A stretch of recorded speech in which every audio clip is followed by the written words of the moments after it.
بسم اللہ الرحمن الرحیم۔ السلام علیکم احباب، چند لڑکیاں بے نیاز اپنی اداؤں سے سب کو گھائل کرتی مدرسہ عزیزیہ کے سامنے دروازے سے گزر رہی تھی کہ حضرت شاہ محمد اسماعیل کی نظر ان پر پڑ گئی۔ حضرت نے اپنے ساتھیوں سے پوچھا، یہ کون ہے؟ ساتھیوں نے بتایا، حضرت یہ طوائف ہیں اور کسی ناچ گانے کی محفل میں جا رہی ہیں۔ یہ تو معلوم ہوا، یہ بتاؤ یہ کس مذہب سے تعلق رکھتی ہیں؟ حضرت یہ دین اسلام کو ہی بدنام کرنے والی ہیں، یہ سب اپنے آپ کو مسلمان کہتی ہیں۔ حضرت نے یہ بات سنی تو فرمایا، مان لیا کہ بد عمل اور بد کردار ہی صحیح، لیکن کلمہ گو ہونے کے اعتبار سے ہماری بہنیں ہیں، لہذا میں ان کی نصیحت کرنی چاہیے۔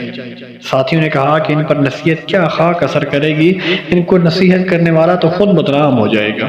پھر کیا ہوا؟ میں یہ فریضہ ادا کر کے رہوں گا۔ ساتھیوں نے عرض کیا، حضرت آپ کا ان کے پاس جانا بالکل ٹھیک نہیں، شہر کے چند طرف آپ کے مذہبی مخالفین ہیں جو آپ کو بدنام کرنے کا کوئی موقع نہیں چھوڑتے۔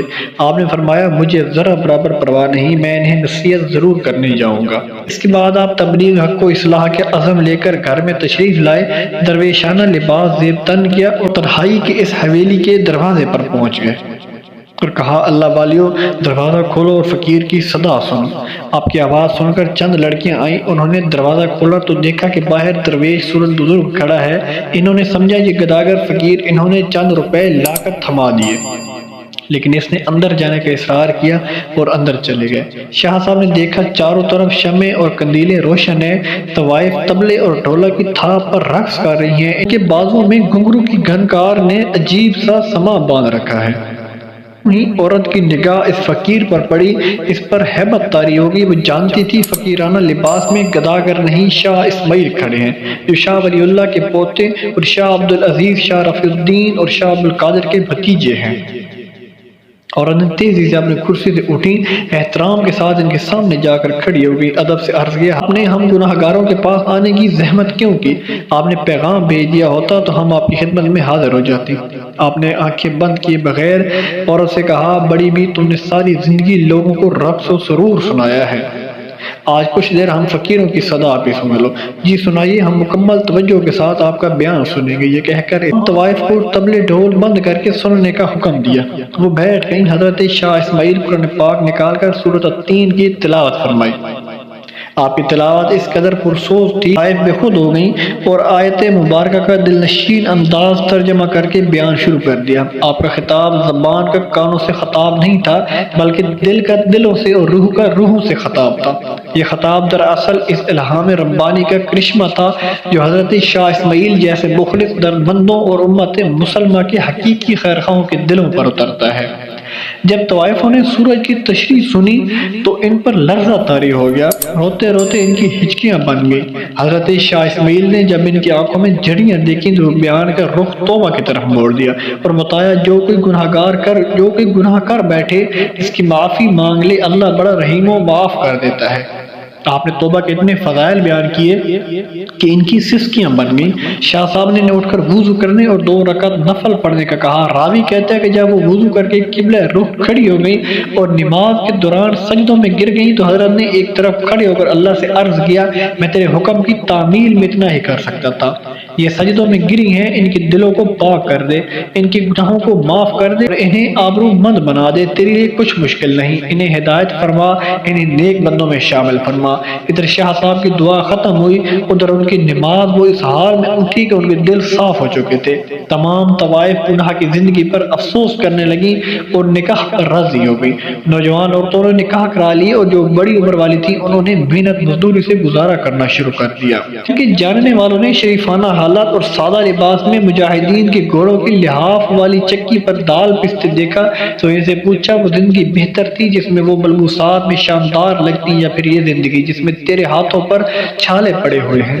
کہنے لگی، اللہ کی قسم مجھے گناہ کی زندگی میں اتنا لطف نہیں آیا جتنا مجاہدین کے لیے چکی پر دال تلتے وقت ہاتھوں پر ابھرنے والے چھالوں سے آتا ہے۔ گناہ گار کے لیے اللہ کا دروازہ ہمیشہ کھلا ہے، جب تک یہ دروازہ کھلا ہے اللہ تعالیٰ تمام انسانوں کے گناہ معاف کرتا رہے گا۔ ہم اپنے آپ کو اللہ کے حضور پیش کر کے سچے دل سے توبہ کر لیں، اللہ تعالیٰ ہمیں ضرور معاف کر دے گا۔ احباب اس طرح ایک اور بغداد کے بازار میں ایک حلوائی صبح صبح اپنی دکان سجا رہا تھا کہ ایک فقیر آ نکلا، تو دکاندار نے کہا کہ بابا جی آؤ بیٹھو۔ فقیر بیٹھ گیا۔ حلوائی نے گرم گرم دودھ فقیر کو پیش کیا۔ فقیر نے دودھ پی کر اللہ تعالیٰ کا شکر ادا کیا اور اس حلوائی کو کہا کہ بھائی تیرا شکریہ، یہ کہہ کر فقیر چل پڑا۔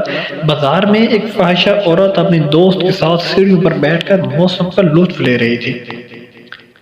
ہلکی ہلکی بوندا باندی ہو رہی تھی، بازار میں کیچڑ تھا۔ فقیر اپنی موج میں بازار سے گزر رہا تھا کہ فقیر کے چلنے سے ایک چینٹا فاحشہ عورت کے لباس پر پڑ گیا۔